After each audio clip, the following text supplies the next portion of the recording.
Heureux ceux que Dieu a choisis pour être au monde qui gémit comme en douleur de sa naissance.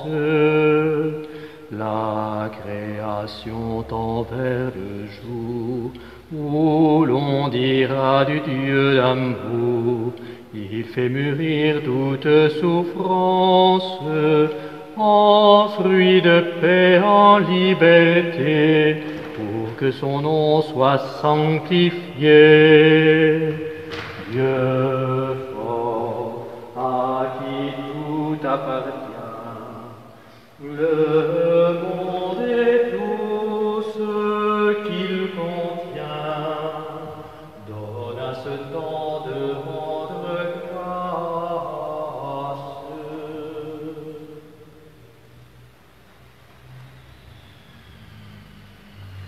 Au nom du Père et du Fils et du Saint-Esprit, Amen. Le Seigneur soit avec vous. Voilà, frères et sœurs, aujourd'hui c'est la fête de Sainte Catherine de Sienne et nous rendons grâce pour le don que Dieu a fait à son Église à travers cette grande sainte du Moyen-Âge. Et j'ai choisi aujourd'hui de célébrer la messe à l'autel de Sainte Catherine. Mais attention, ce n'est pas la même. Ici, celle qui est représentée avec cette statue et le tableau qui est derrière, c'est Sainte Catherine d'Alexandrie. Mais elle a vécu 1000 ans avant Sainte Catherine de Sienne, qui, elle, est une sainte italienne du XIVe siècle. J'aurai l'occasion de vous en dire quelques mots pendant l'homélie, mais nous pouvons nous confier à son intercession en particulier parce qu'aujourd'hui, elle est copatronne de l'Europe, et Dieu sait si l'Europe est parmi les pays, parmi les régions du monde les plus gravement atteintes par la maladie qui nous frappe. Et puis également, Catherine de Sienne a été une femme de grand courage, qui a été capable de dire aux plus hautes autorités de son temps, les rois, les princes, mais aussi le pape, leurs 4 vérités. Et de pouvoir ainsi, à une époque qui était assez troublée, eh bien, mettre de l'ordre, c'est-à-dire mettre le Christ au milieu de la société, au milieu des préoccupations et au milieu des intérêts politiques. Nous nous confions à son intercession et nous nous plaçons sous le regard du Christ, ce Christ que Catherine a contemplé toute sa vie, avec lequel elle a eu des dialogues mystiques d'une intensité rare. Accueillons la miséricorde de Dieu.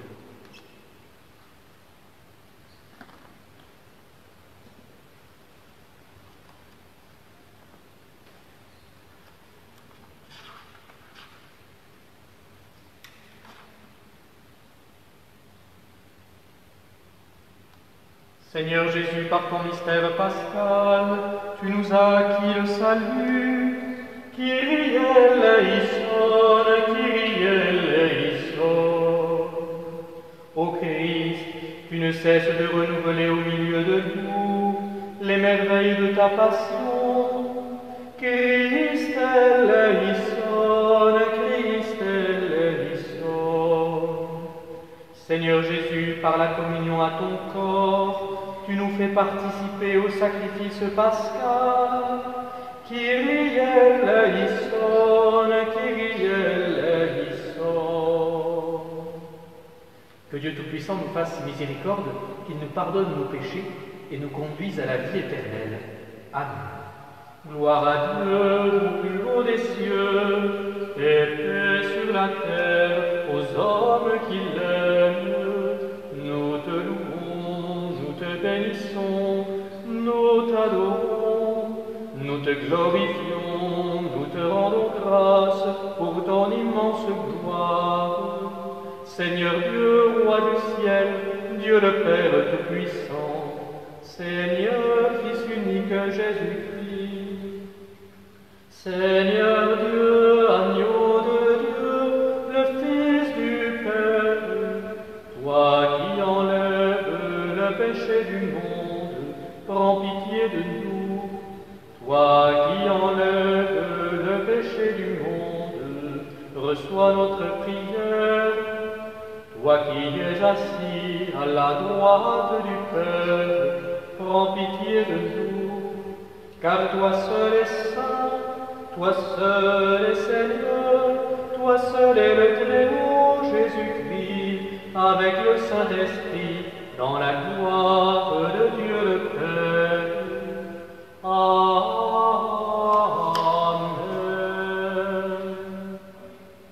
Prions le Seigneur. Seigneur, tu as enflammé de ton amour Sainte Catherine de Sienne, en lui faisant contempler la passion de Jésus et en l'appelant à servir l'Église. Par son intercession, accorde à ton peuple d'être uni au mystère du Christ, pour exulter dans la découverte de sa gloire, par Jésus-Christ ton Fils, notre Seigneur et notre Dieu, qui règne avec toi et le Saint-Esprit, maintenant et pour les siècles des siècles. Amen.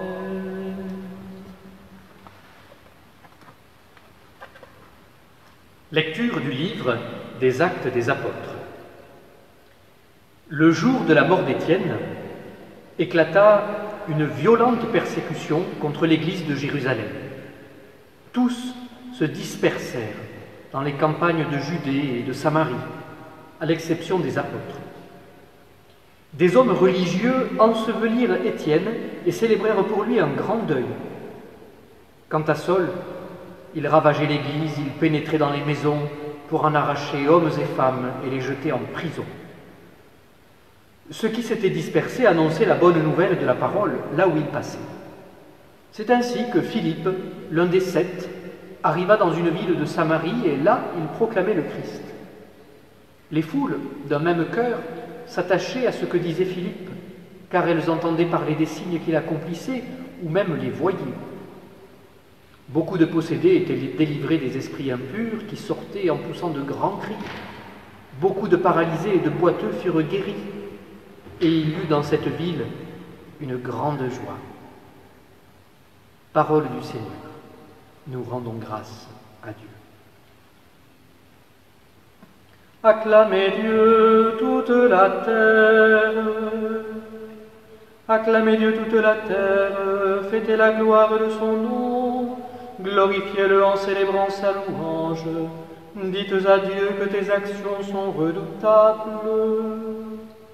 Acclamez Dieu toute la terre. Toute la terre se prosterne devant toi. Elle chante pour toi, elle chante pour ton nom. Venez et voyez les hauts faits de Dieu, ses exploits redoutables pour les fils des hommes. Acclamez Dieu toute la terre. Il changea la mer en terre ferme, ils passèrent le fleuve à pied sec. De là cette joie qu'il nous donne, il règne à jamais par sa puissance. Acclamez Dieu toute la terre.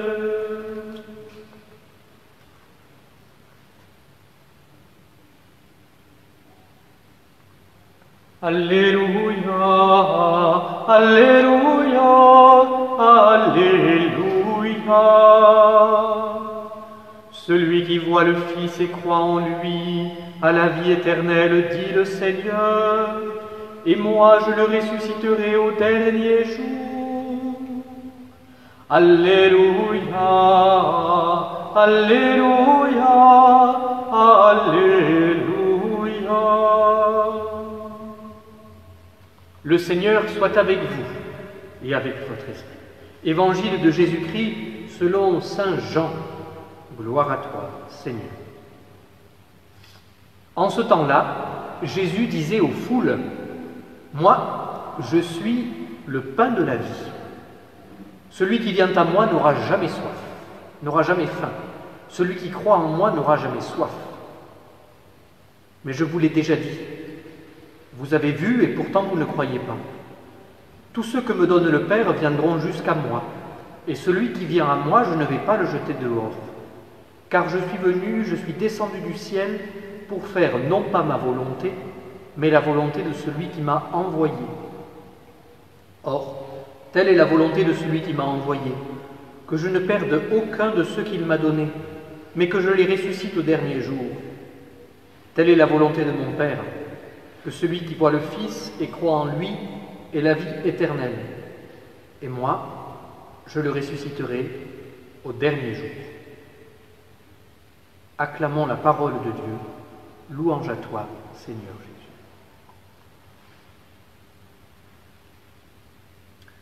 Frères et sœurs, la phrase que dit Jésus ici dans ce discours sur le pain de vie, qui est le chapitre 6 de l'Évangile selon saint Jean que nous suivons ces jours-ci, il y a cette phrase « Moi je suis le pain de la vie, celui qui vient à moi n'aura jamais faim », qui peut résonner d'une manière un peu particulière à nos oreilles en ce moment. Nous serions tentés de dire « Ce n'est pas vrai, nous avons faim ». Nous venons à Jésus et pourtant nous avons faim. C'est notre cas, nous qui sommes privés en ce moment de pouvoir nous rassembler. Vous êtes privés de la présence de tous les frères et sœurs de la paroisse. Vous êtes privés par-dessus tout de communier sacramentellement au corps du Christ. Vous avez faim et vous ne pouvez pas le recevoir. Et puis nous, les prêtres, qui le recevons chaque jour en célébrant la messe, nous avons faim aussi pourtant. Nous avons faim de votre présence. Nous avons faim d'être avec vous. Nous avons faim de célébrer ensemble notre foi. Nous avons faim de pouvoir célébrer les sacrements. Et je discutais peu avant de commencer cette messe avec un catéchumène qui attend son baptême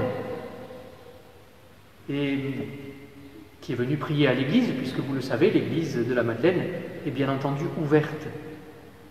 Nous attendons tous, et nous avons faim. Et pourtant, Jésus nous dit, celui qui vient à moi n'aura jamais faim. Et il nous faut l'entendre aujourd'hui, dans ce contexte-là que nous traversons.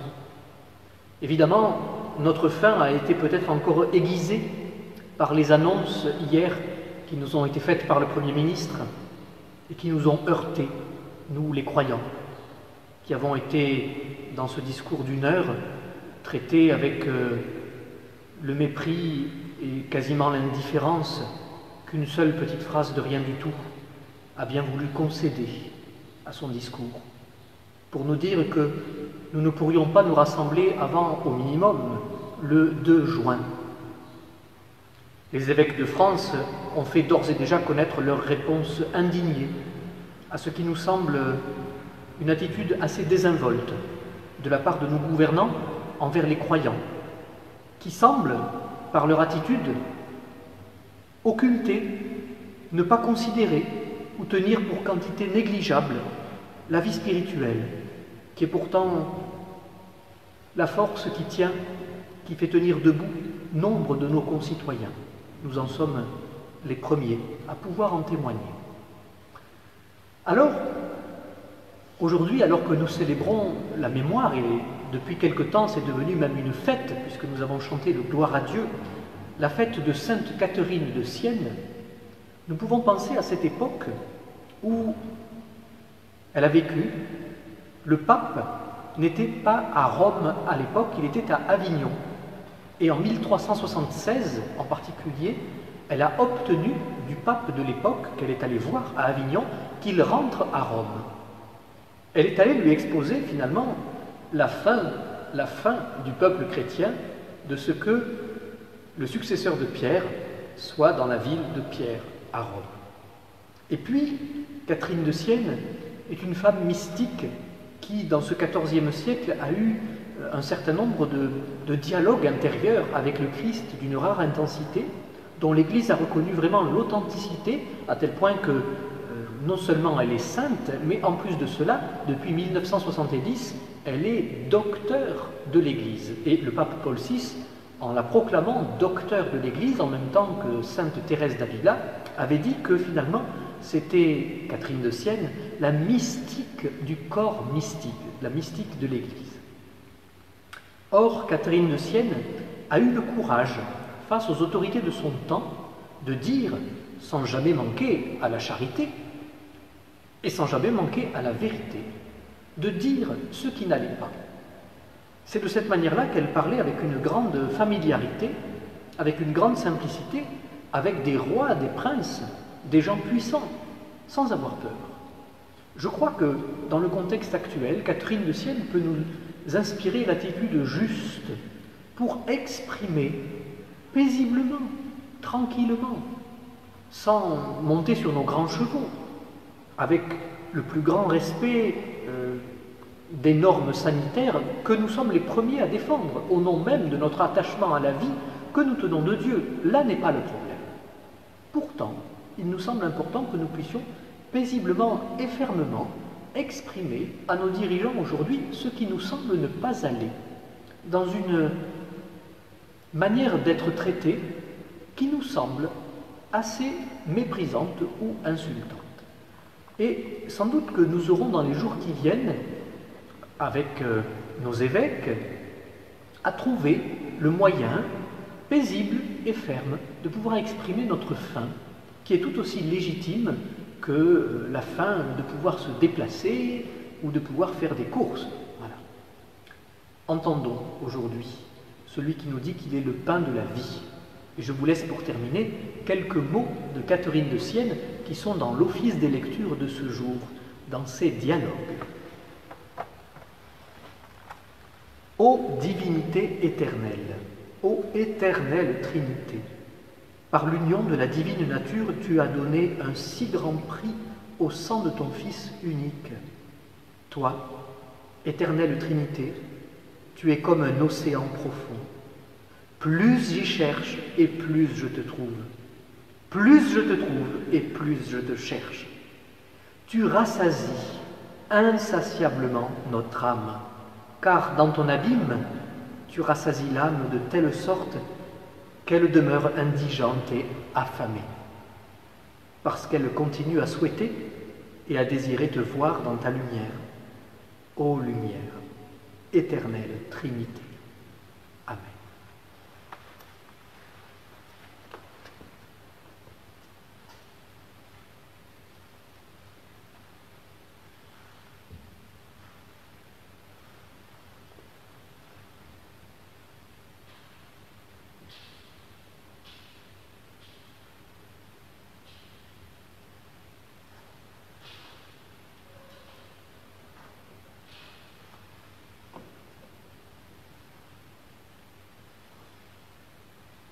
Tu bénis, Seigneur, Dieu de l'univers, toi qui nous donnes ce pain, fruit de la terre et du travail des hommes, nous te le présentons, il deviendra le pain de la vie. Béni sois-tu, maintenant et toujours.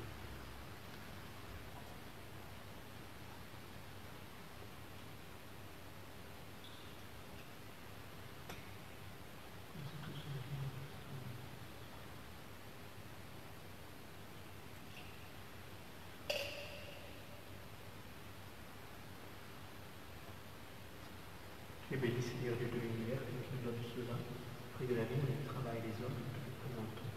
Il deviendra le vin du royaume éternel. Béni sois-tu, maintenant et toujours.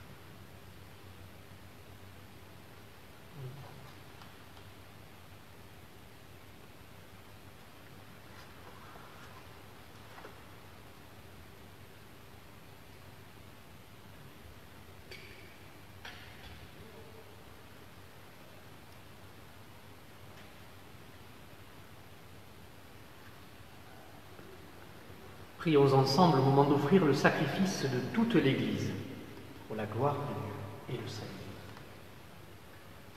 Accueille, Seigneur, le sacrifice de louange que nous offrons en la fête de Sainte Catherine.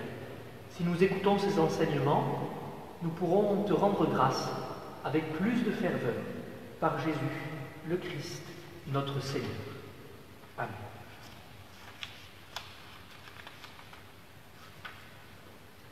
Le Seigneur soit avec vous.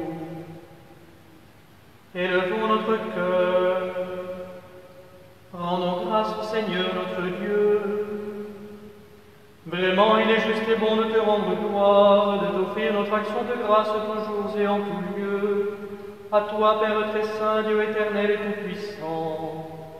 Nous célébrons les prévenances de ton amour pour tant d'hommes et de femmes parvenus à la sainteté, en se donnant au Christ à cause du royaume des cieux.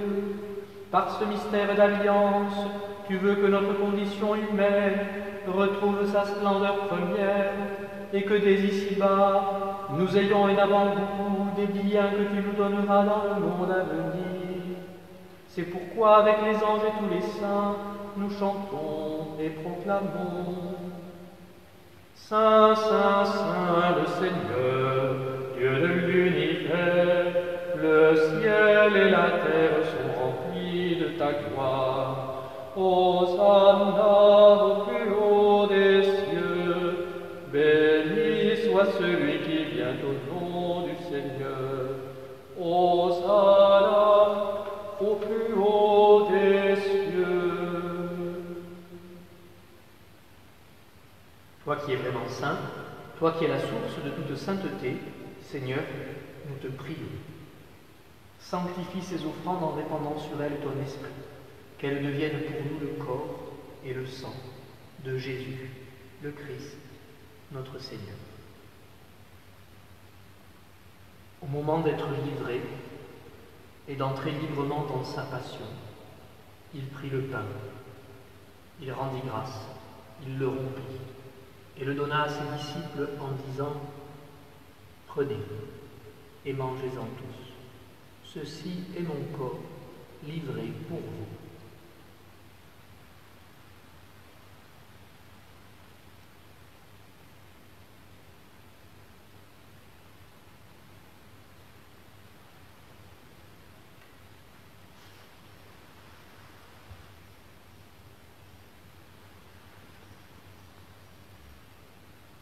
De même, à la fin du repas, il prit la coupe.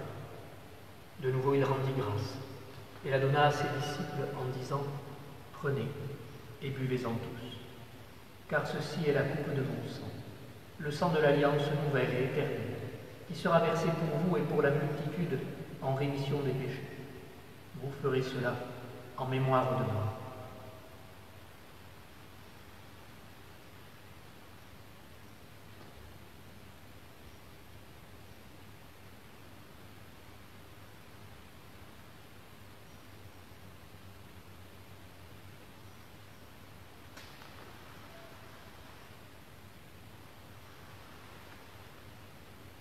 Il est grand le mystère de la foi. Nous proclamons ta mort, Seigneur Jésus.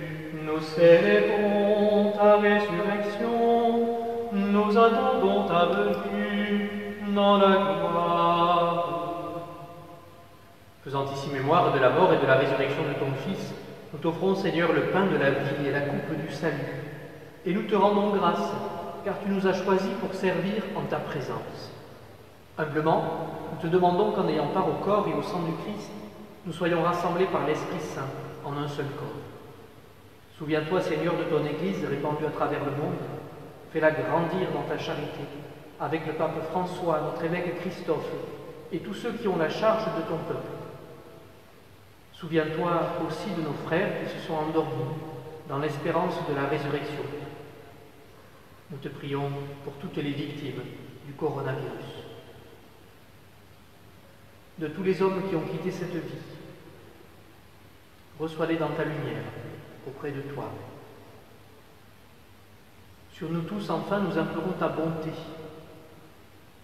sur toutes les personnes qui souffrent, sur Monique, dans sa maladie. Permets qu'avec la Vierge Marie, la bienheureuse Mère de Dieu, avec Saint Joseph, son époux, avec les apôtres, Sainte Catherine de Sienne et les saints de tous les temps qui ont vécu dans ton amitié, nous ayons part à la vie éternelle et que nous chantions ta louange par Jésus-Christ, ton Fils bien-aimé. Par lui, avec lui et en lui, à toi Dieu le Père Tout-Puissant dans l'unité du Saint-Esprit, tout honneur et toute gloire, pour les siècles des siècles. Amen.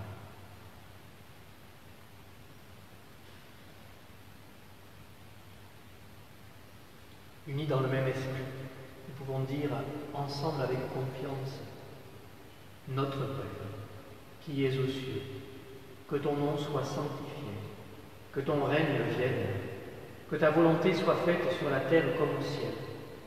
Donne-nous aujourd'hui notre pain de ce jour.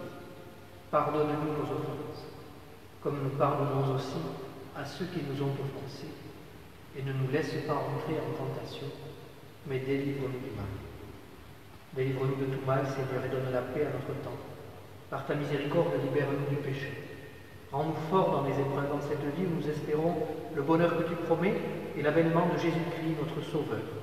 Car c'est à toi qu'appartiennent le règne, la puissance et la gloire pour les siècles des siècles. Seigneur Jésus-Christ, tu as dit à tes apôtres, je vous laisse la paix, je vous donne ma paix. Ne regarde pas nos péchés, mais la foi de ton Église. Pour que ta volonté s'accomplisse, donne-lui toujours cette paix et conduis-la vers l'unité parfaite, toi qui règnes pour les siècles des siècles. Amen. Que la paix du Seigneur soit toujours avec vous.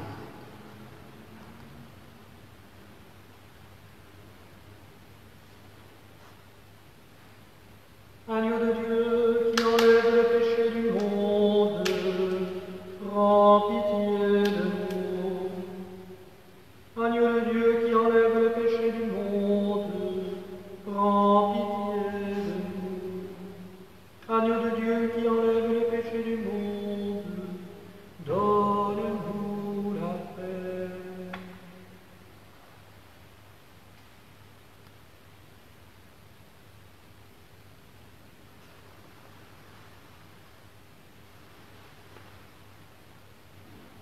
Heureux les invités au repas du Seigneur.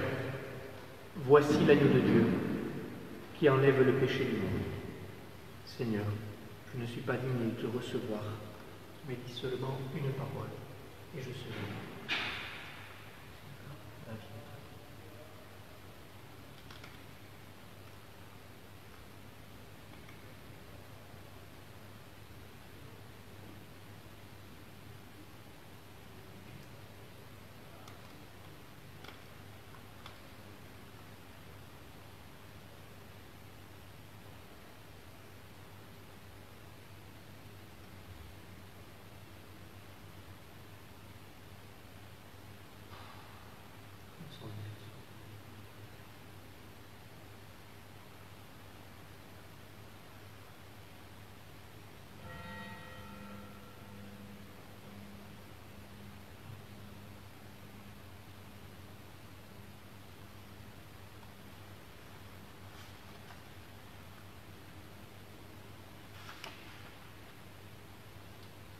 Dieu est lumière.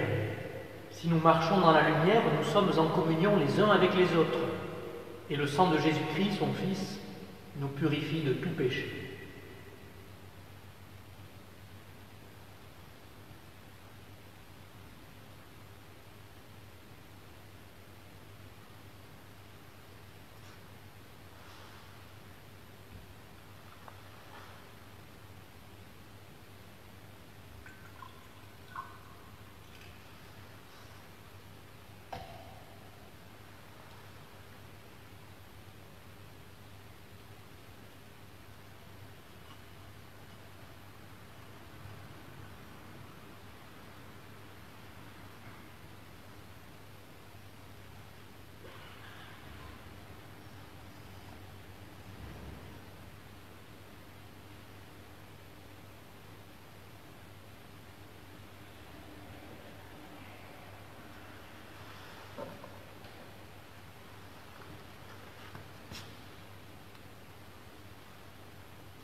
Prions encore.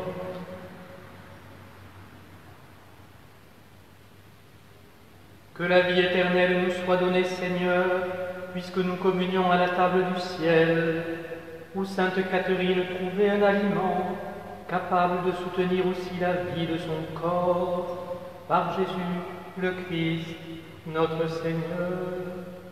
Amen. Frères et sœurs, aujourd'hui, avec la fête de Sainte Catherine, eh bien, bonne fête à toutes les Catherines et les Cathy de notre paroisse, de notre communauté, si toutefois vous êtes sous le patronage de Catherine de Sienne et non pas de Catherine d'Alexandrie. Enfin, je pense qu'entre elles, il n'y a pas de concurrence dans le ciel. Bonne fête dans tous les cas.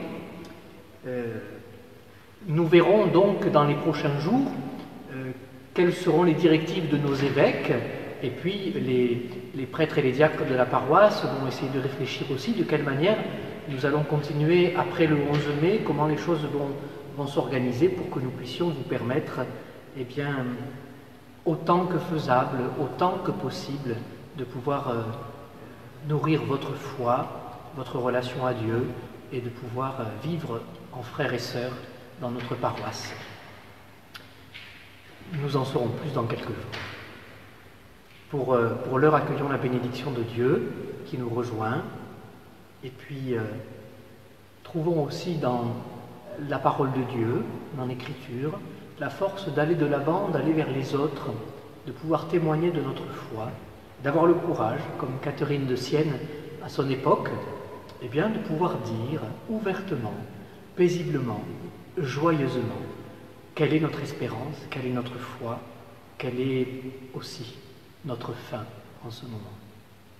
Le Seigneur soit avec vous, et que Dieu Tout-Puissant vous bénisse, le Père, le Fils et le Saint-Esprit. Amen. Allez dans la paix du Christ. Nous rendons grâce à Dieu.